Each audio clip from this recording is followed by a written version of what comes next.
대한민국 보수의 세계를 A, B, C. 말씀 중에 우리 존경하는 김종석 의원님 모셨습니다. 아까 이제 우리 조계태원님께서 경제 부분 얘기했는데 경제통하면 김종석, 김종석하면 경제통. 큰 박수로 환영해 주시기 바라겠습니다. 당원동지 여러분 만나서 반갑습니다. 영광입니다. 감사합니다.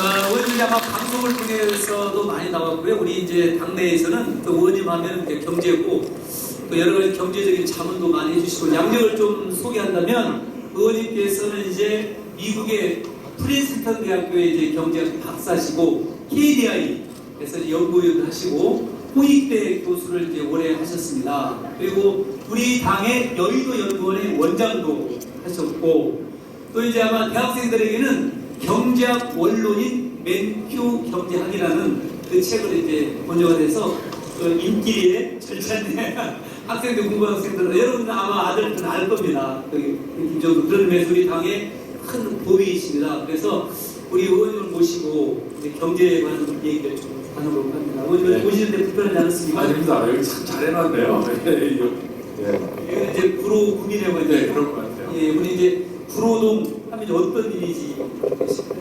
우리나라 어떻게 보면은 산업혁명이 일어났던 곳이고 이제 우리나라 산업의 첨단화를 이끄는 지역이고 또 동시에 참 이게 서민층이 많은 지역으로 알고 한국 경제가 잘 되면 가장 먼저 혜택을 볼 분들이 여기인데 이 대통령 잘못 만나서 고생들이 많으십니다. 예, 맞습니다. 사실은 여기 구로 바로 옆에 양천, 금천인데 최근에 보면 뭐 양천 집값하고 우리 동네가 차이가 많이 나죠. 금천, 광명 많이 발전했는데 저희 구로만 이렇게 침체되고 있는데 의원님 그 이유가 여기 이제 현재 그 정치인들도 일정한 책임이 있다 저는 그렇게 생각합니다. 그렇죠. 여기가 지금 민주당 의원이 현역 아닌가요? 맞습니다. 지금 민주당 사람들하고 지난 3년 같이 일해보니까 이 사람들은 경제에 대해서는 잘 모르는 것 같아요. 무슨 얘기냐면 거의 현실을 알아야 현실을 고치죠. 이 사람들은 그냥 운동권이에요, 운동권. 그러니까 그냥 이 세상을 그냥 가진 자와 못 가진 자, 고용주와 근로자, 그냥 뭐 대기업과 중소기업 이렇게 나눠가지고 한쪽이 잘 되고 한쪽이 안 된다. 이상한 종교적 신념을 갖고 있어요. 우리가 보면 경제는 어떤 때는 근로자가 잘 돼야 기업도 잘 되고, 기업이 잘 돼야 근로자가 잘 되고, 대기업이 잘 돼야 중소기업도 잘 되고. 또 그게 상식이라고 생각하는데요. 여기 운동권 주사파들은 그렇게 안 보는 것 같아요.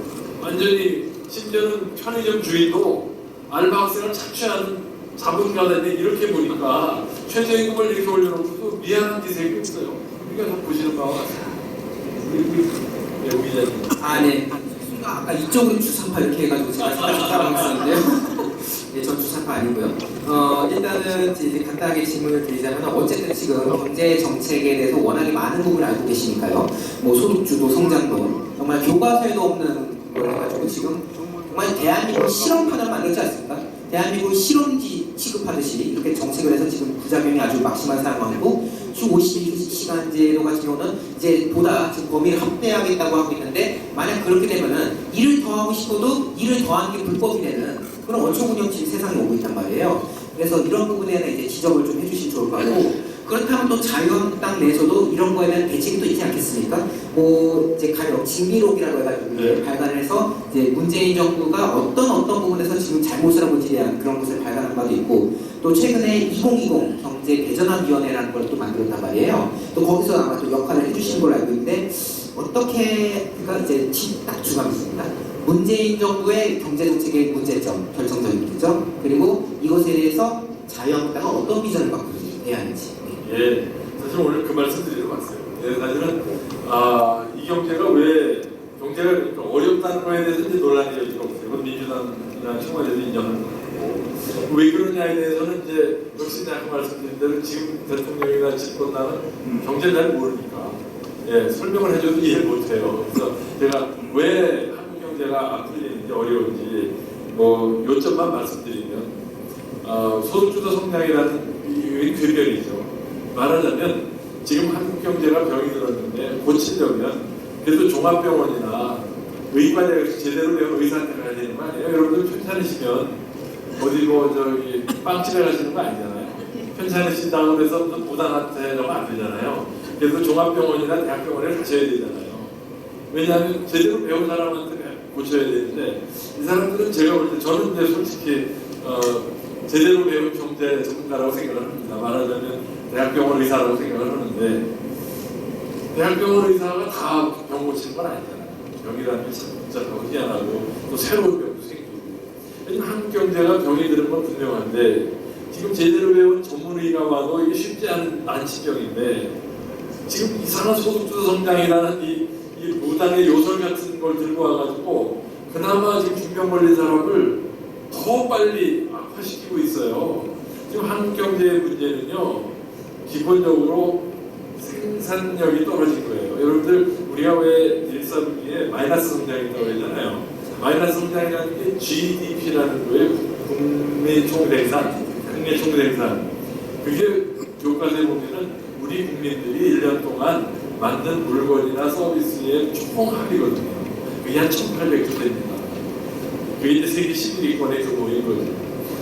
그런데 그게 마이너스가 됐다는 얘기예요. 그러니까 경제 성장이 됐네 안 됐네 이거는 기본적으로 우리가 생산을 많이 했네 덜 했네의 문제예요. 그러니까 생산을 많이 해야 돼요. 일을 많이 해야 돼요. 그럼 생산을 많이 하려면 첫째 많은 사람이 일을 해야 되죠. 그 다음에 같은 시간 일해도 비싼 물건, 가치 있는 물건을 만들어야죠. 필리핀 사람들은 1시간 일해도 우리의 10분의 1밖에 못 만들어요. 그래서 우리는 3만 불이고 필리핀은 3천 불인 거죠. 그러니까 대한민국이 1960년대에 국민소득이 100달러가 안 될 때 여기 지금 어르신들 기억하실 거예요. 그때 참 우리가 못 살았어요. 필리핀, 말레이시아가 우리 원조 주던 나라예요. 지금 우리가 필리핀 원조 주잖아요. 그러니까 그만큼 우리가 성장했다는 얘기예요. 그럼 경제가 뭐가 성장했다는 얘기냐? 우리 국민들의 생산량이 늘어났다는 얘기죠. 그러니까 다시 이제 쉬운 말씀을 드리자면 문재인 정부의 소득주도 성장이라는 정책 속에 보면 생산이 없어요. 그냥 분배와 소비만 있어요. 한국당은 일관되게 GDP를 올려야 된다. 생산을 더 해야 된다. 생산을 더 해야 소득이 늘어나고 그래야 나눠 먹을 소득도 있는 거다. 그러니까 성장이 없이 어떻게 소득이 나오나요? 근데 이 사람들은 소득을 늘려서 성장을 이끈다고 그랬어요. 성장이 뭐예요? 소득이 늘어나는 현상을 성장이라고 그러잖아요. 그러니까 이 사람들 얘기는 소득주도 성장이라는 건 소득주도 소득주인 거예요. 그건 말이 안 되는 거죠. 또 순환 논리라고 해서 네? 이쁜 사람은 잘생겼다 그냥 그런 얘기예요. 표현이 아주 내용이 없는 거죠. 그러니까 소득주도 성장이 아니라 오히려 우리는 성장을 통한 소득주다. 그게 정보고 그게 이제 다 알면서 못하는 이유가 쉬운 일은 아니죠. 우리가 난치병 걸렸을 때 하루아침에 무슨 뚝딱 무슨 묘약을 먹고 행복하는 건 아니잖아요. 그러니까 경제라는 게요 사람 건강 같아서 한 번 망치는 데 쉬워요. 나쁜 버릇이 들면 막 골병들거나 나쁜 병이 생기는데요. 그거 고치려면 오래 걸려요. 지금 한국 경제가 그러지 않아도 허약했는데 문재인 정부가 들어와가지고 한국 경제를 2년 만에 완전 골병을 들었어요.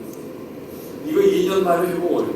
그래서 빨리 정부 교체를 하고 내년에 총선에서 우리가 집권을 다수당이 돼야 한국 경제가 더 이상 골병들을 막을 수 있다. 지금 요약하자면 우리 우기자 질문하셨는데 한국 경제에 지금 골병이 들어있고 골병이 들어있는 거의 문제는 생산성, 경쟁력이 떨어진 거예요. 지금 조선 어려웠죠. 우리나라 조선 경제인데 조선이나 하나 어려워졌죠. 또 자동차도 지금 경쟁력 중국에서 어려워졌죠. 지금 또 반도체 가지고 일본이 암정하죠. 그러니까 우리 국민들이 생산해서 먹고 살아야 되는 이 생산 이게 자꾸 떨어지니까 소득이 성장이 안 되는 거죠. 그래서 징비록이라고 우리 의장님 말씀하셨는데 이 징비록 유성경 선생의 임진왜란 직후에 쓴 책 제목 아닙니까? 네, 이게 그러니까 임진왜란 때 이율곡 선생이나 이런 분들이 미리 준비해야 된다고 그러는데 그 당시 무능한 집권층이 준비 안 하고 도에 또 민주주의 못생긴 놈들 우리 감히 우리 조선을 쳐들어오냐고 맹놓고 있다가 그냥 혼란 당한 거 아니에요? 유성경 선생이 한이 맺혀서 조선들한테 다시는 이런 실수 범하지 마라. 네? 그래서 지금 비록 준비를 하라는 뜻으로 거의 유언으로 나뉘신 책이에요. 저희가 자유한국당이 한교안 대표 취임하시고 첫 번째 지시사항이 문재인 정부 2년 동안 경제 망친 거를 낱낱이 밝혀서 기록을 남겨라. 그래서 그분 표현은 이제 실적 백서를 써주셨는데 그걸 우리 하다 보니까 이게 유성경 선생의 마음이야. 그래서 책 이름을 아예 기록을 갖다 붙이고 제발 이런 경제 폭망은 우리 후손들은 거듭하지 않도록 이렇게 진기록이라고 했고요. 진기록이라는 책 내용은 이제 한국인들 특별히 이 경제를 망친 주요 책임자들 이름과 행적을 낱낱이 기록하라 그래가지고 그 책에다 적어놨어요. 언젠가 세상이 바뀌면 이 책을 근거로 그 사람들 책임을 물어야 되지 않겠습니까, 여러분? 물어야죠. 그리고 아까 사실은 조경태 의원님께서 그 지금 문제적 잘하는 것 같습니까? 그러니까 어떤 정말 지금 그게 정말 국민들의 마음이라 생각하고요. 이제 무면허자 경제 네네 그 경제 무면허자는 이제 보내고 경제 전문 의신 이제 김효소 의원께서 앞으로 잘 해주실 거라 봅니다. 예, 어쨌든 사실은 뭐 소득주도 상담이라는 게 경제 교과에서 없어요. 예, 그런 내용이기 때문에 특히 이제 베네수엘라를 닮아간다는 것 때문에 더 우려가 많지 않습니까? 그 우리 연세대학교 양준모 교수가 베네수엘라 경제가 왜 망했나 쭉 이렇게 시계열로 해놨는데요. 난 처음에 지금 대한민국 얘기하는 줄 알았어요.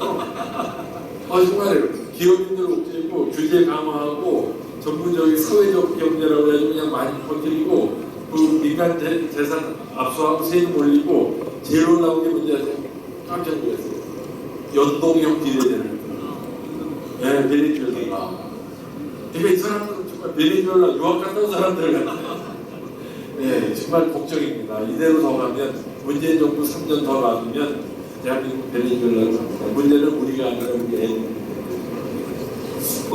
이제 이번 주에는 최저임금 이제 운명이 달린 아주 중요한 한 주가 아닌가 생각합니다. 왜냐하면 이제 현재 노동계에서는 이제 1만 원, 2020년도 1만 원 그대로 하자. 또 이제 경영계에서는 오히려 낮춰서 8천 원 하자. 이게 이제 현재 논란이 되고 있고 아마도 다음 주 15일까지 그 결정 쉽지는 않을 것 같습니다. 그래서 의원님 만약에 이게 이제 노동계에서 원하는 그 최저임금 1만 원이 될 경우에 우리 사회에 어떤 현상이 벌어질까 상당히 걱정이 많거든요. 네. 그러니까 실제로 지금 그 주휴수당이라는 것 때문에 일 안 하고 받는 게 있기 때문에 그것까지 합치면 이미 1만 원이 넘었어요. 그건 넘었는데 또 노동계 그쪽이 민노총은 또 더 올리자고 난리 아니에요.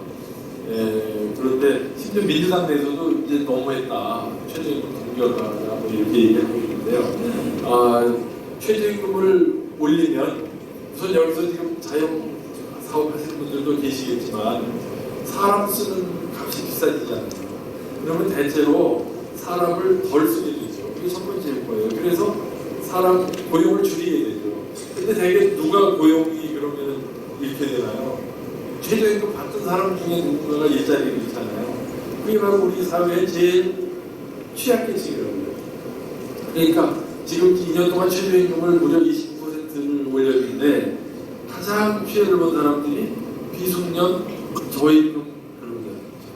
그러니까 만약에 지금 상태에서 더 올리면 그나마 지금 한계선상에서 그러지 않아서 어려운 소상공인들께서 그나마 데리고 있는 그 최저임금 근로자 중에 몇 사람을 더 내보내야 돼요. 아마 여기 그거 고민하시는 여기 사업주분들도 계실 텐데 우선 취약계층이 제일 먼저 타격을 받고요. 그 다음에 문제는 이 가계 소득이 여러분들 최저임금을 받는 근로자의 3분의 2가 사실은 중산층 가구원들이더라고요. 이게 참 놀라운 사실인데요. 이제 최저임금 근로자의 3분의 2가 사실 한 사람 한 사람 보니까 중산층 가구원이라는 얘기 뭐냐면 여기도 아마 계실 거예요. 집안 식구 중에 아들이나 부인이 지금 단기라도 알바하시는 분들은 최저임금 받거든요. 그러니까 경제학적 용어로 가계의 2차, 3차 소득이라는 아빠는 벌고 있는데 엄마나 딸이 더 추가로 번다. 그런 사람들이 3분의 2예요. 그러니까 최저임금을 자꾸 올려주면 누가 중산층이 소득이 올라가는 거예요. 그리고 그나마 최저임금 받으면서 가게를 꾸리던 분들이 일자리를 잃으니까 지난 2년 동안 통계를 보면 우리 야당이 듣는 게 아니고요. 통계청 통계에 나와요. 가장 가난한 저소득층 하위 20%의 가구가 소득이 30%가 줄었어요. 어떻게 최저임금을 올렸는데 최저소득 계층의 소득이 줄어들 수가 있는 거예요. 이유는 뭐는 거 아니에요? 일자리가 줄어들기 때문에 그런 것이죠. 그래서 근데 더욱더 놀라운 거는 그렇다고 해서 이제 막 난리가 나니까 자꾸 그냥 그 보조금이라고 그러나요? 수당이라고 그러나요? 이걸 자꾸 늘려주니까 저임금 가계의 소득의 절반이 보조금으로 됐어요. 이전소득이 됐어요. 그러니까 우리나라에 지금 가장 자립을 해야 되는 분들이 경제적으로 이분들이 지금 절반 정도를 정부 돈으로 먹고 사니까 이분들의 근로 의욕이 많이 떨어지죠. 그래서 이건 참 잘못된 정책이다, 부도덕한 정책이다. 우리나라의 저소득층 가구들을 자립 정책을 근로 의욕을 부추겨서 빨리 중산층으로 올라가게 사다리를 놔드려야 되는데 이 정부는 최저임금을 올려가지고 더 어렵게 만든 다음에 그냥 부상 보조로 이 사람들의 자립을 꼭 있는 저런 거는 제가 경제 30년 공부했지만 이렇게 하는 건 아닌데 말하자면 지금 아픈 사람한테요 병을 모셔주는 게 아니라 진통제하고 설탕물 넣는 거거든요. 그게 낫겠습니까? 더 고질적인 네, 이제 저는 이제 프로를 당협위원장으로 제가 이제 남부로 시장 많이 다니게 네. 보면 문 닫는 정보가 되게 많고요. 이제 콩나물 두부하시는 분이 있는데 제가 이제 매출이 어떻게 되냐면 50%가 들었대요. 근데 이제 그게 과학적으로 매일 일지를 쓰기 때문에 연구일지 쓰기 때문에 작년도 비교해 50% 줄었고 요즘 이제 두부하고 콩나물을 2,000원씩 묶어 팔다가 반주에 1,000원씩으로 나눠 팔더라도 이게 이제 줄어든다. 정말 그 얘기 들을 때 정말 가슴이 너무나 아팠습니다. 그 말씀한 대로 사실 또 요즘 뭐 이 정부에서 워라밸이라고 해서 그냥 놀고 먹는데도 부끄러운 것 같다라는 생각이 많이 듭니다. 그렇죠. 실제로 제가 지금 저희 그 사무실에서 일하는 사람이 늘었다고 그래서 취업자가 늘었대요. 30만 명 늘은 건 사실이에요. 그래서 신문에 나온 대로 뭐 아시겠지만 대개 이제 노인들 간기, 뽑기, 벽 청소하기, 불 이런 걸로 잔뜩 늘긴 했어요. 근데 여러분들 이거 아십니까? 지금 우리나라뿐 아니라 전 세계 UN 기준이요, 취업자의 기준이요, 일주일에 1시간만 돈 받고 일해서 취업자가 돼요. 그러니까 우리나라 취업자가 늘었는데 우리나라 취업자 전체가 1년 동안에 일한 시간을 합쳐보니까 1년 동안에 24억 시간이 줄었어요. 그러니까 무슨 얘기냐면 일하는 사람 숫자는 늘었는데 그 사람들이 1년 동안 일한 시간을 다 합쳐보니까 전년도보다 24억 시간이 줄었다는 얘기는 산수 문제예요. 어떻게 된 거예요? 그러니까 1인당 시간이 많이 줄은 거죠. 그러니까 무슨 얘기냐면요. 한 사람이 하는 일을 두 사람이 쪼개서 했던 얘기예요. 많은 경우. 그러니까 일하는 사람은 한 사람에서 둘로 늘어났는데 결국 두 사람이 한 일을 합쳐보니까 한 사람이 할 때보다 일하는 시간이 줄었다. 그러니까 시간당 임금으로 따지면 소득이 줄죠. 그러니까 제가 드리고자 하는 말씀은 뭐냐면 바로 워라밸 말씀하셨잖아요. 일을 덜 해라, 쉬어라. 아니 좋죠. 일을 덜 하면 좋죠. 근데 일을 덜 하더라도 아까 말씀드렸죠. 소득이라는 게 GDP고 GDP라는 게 국민의 총생산이에요. 생산이 안 줄면 돼요. 그러니까 같은 생산을 하더라도 덜 일하고 하면 그게 발전이죠. 1인당 생산량이 늘어나요. 문제는 지금 생산량을 늘릴 생각을 안 하고 일만 줄이면 생산량이 줄죠. 그래서 우리가 마이너스 성장한 거예요. 그래서 이 문재인 정부의 경제 정책은 나눠 먹는 거에만 관심이 있고 제공에만 관심이 있지 생산량을 늘리는 거는 없다. 그러니까 한국 경제가 지금 정체되고 저성장이고 마이너스 성장하는 거다. 그러니까 워라밸은 좋은데 생산성을 올려야 돼요. 같은 한 시간을 일하더라도 더 많은 거를 생산하면 돼요. 우리 한국자가 그렇게 할 거예요. 박수 한번 감사합니다.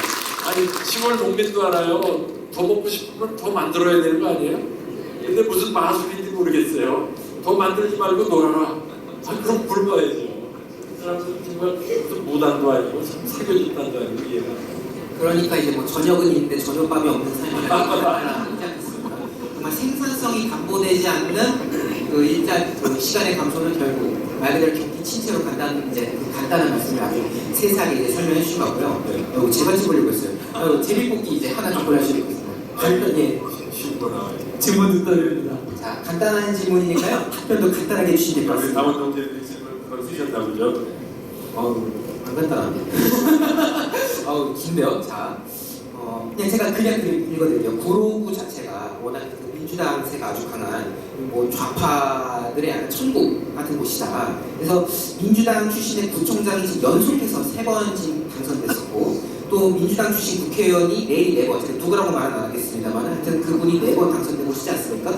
현재 구의장, 시의원 모두 지금 민주당 소속으로 돼 있고요. 그래서 이 견제와 균형의 측면에서 봤을 때 상당히 뭔가 편향적이다, 문제가 많다라고 보는데 우리 의원님의 생각은 어떠신가요?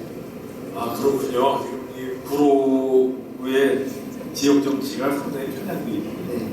그래서 아까 우리 의원님들 세 분, 일단 내리죠. 한 사람의 용사가 10명의 정도를 이룰 수 있어요. 저는 먼저 하시기 바라고요. 오늘 사실 이 자리는 지금 강원교육이라고 되어 있잖아요. 저는 교육하러 온 게 아니고요. 여러분들, 이게 우리가 지금 정치 조직이 아닙니까? 정치 조직은요, 결사체고요, 이념 공동체예요. 공동 가치관을 갖고 있잖아요. 그러니까 우리는 지금 이념 투쟁을 하는 겁니다. 지금 구로구청장이든 여기 출신 민주당이든 우리하고 이념이 달라요.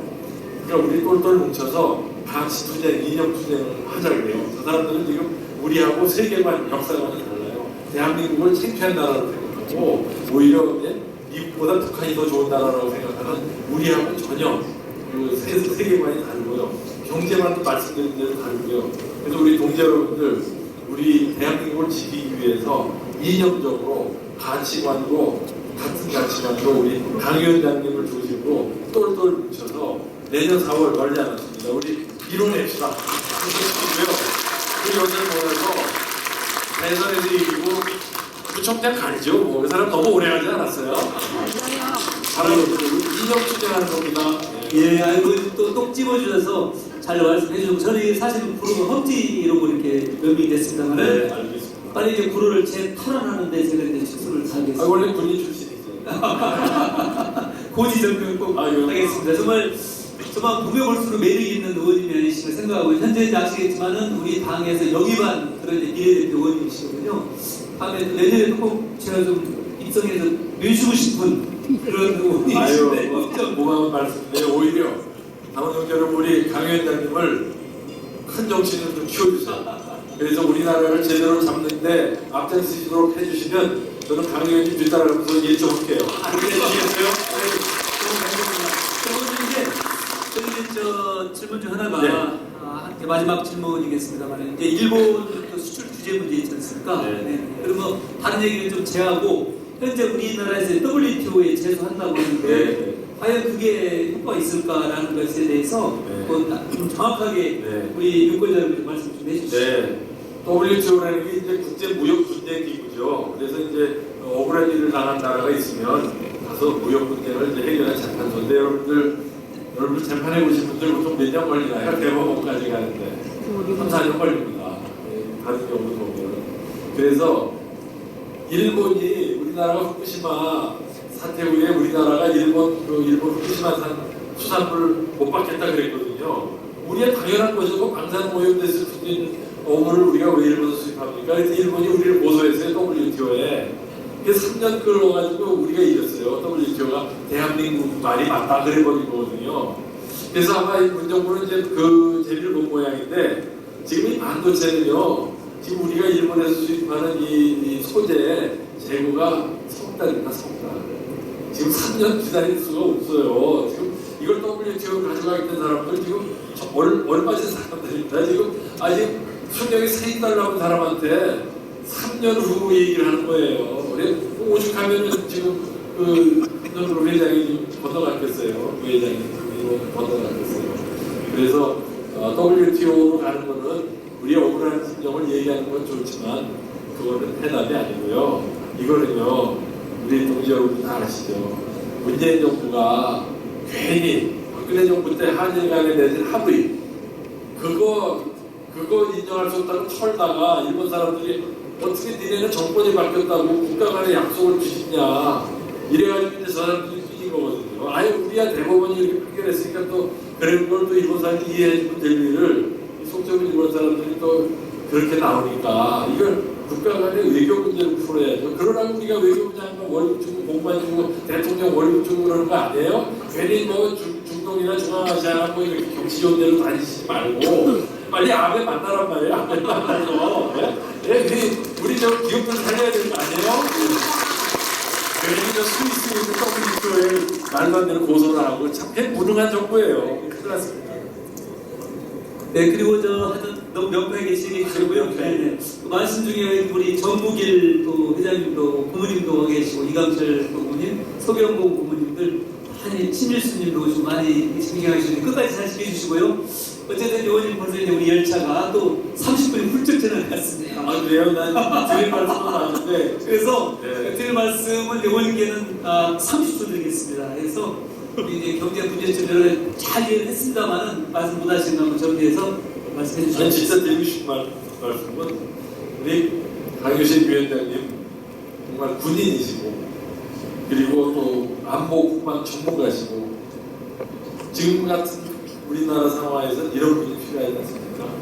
아예 대한민국을 그냥 아예 북한으로 팔아먹으려는 정도의 이런 분이 국정에 하셔야 되고요. 그리고 보시다시피 이렇게 또 방송 언론인이시고 뭐 여러 가지 주로 갖추시는 분입니다. 그래서 같이 함께 일할 수 있도록 여러분들이 기회를 마련해 주시고요. 마지막으로 여러분들 동지 여러분들 지금 우리가 이념 투쟁하고 공유 가치를 갖자 그런 거 아닙니까?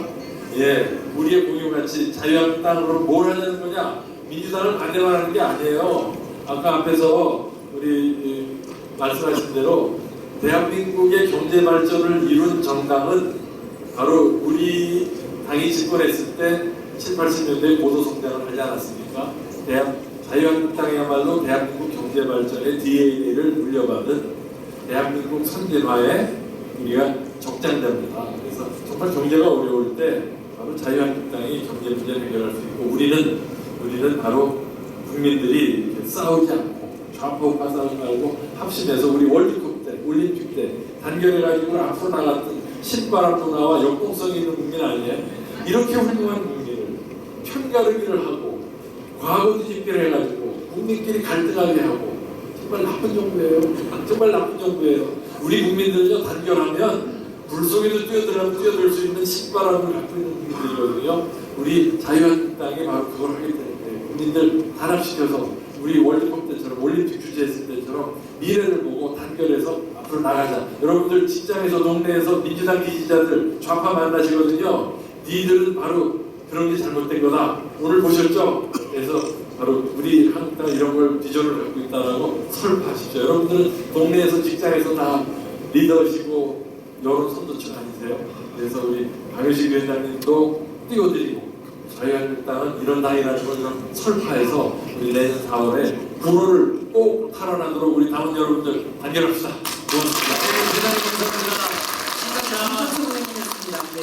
이렇게 해서 여러분 잘 알겠습니다. 1세션에 우리 정우태 의원님, 또 2세션에 조경태 의원님, 3세션에 우리 김종수 의원님 열차 사이 왔고 이제 제 4세션에 이제 정윤기 의원님이 이제 와 계시는데 정윤기 의원님 올라오시고요. 네, 우리 큰 박수 다시 한번 보내주시기 바라겠습니다.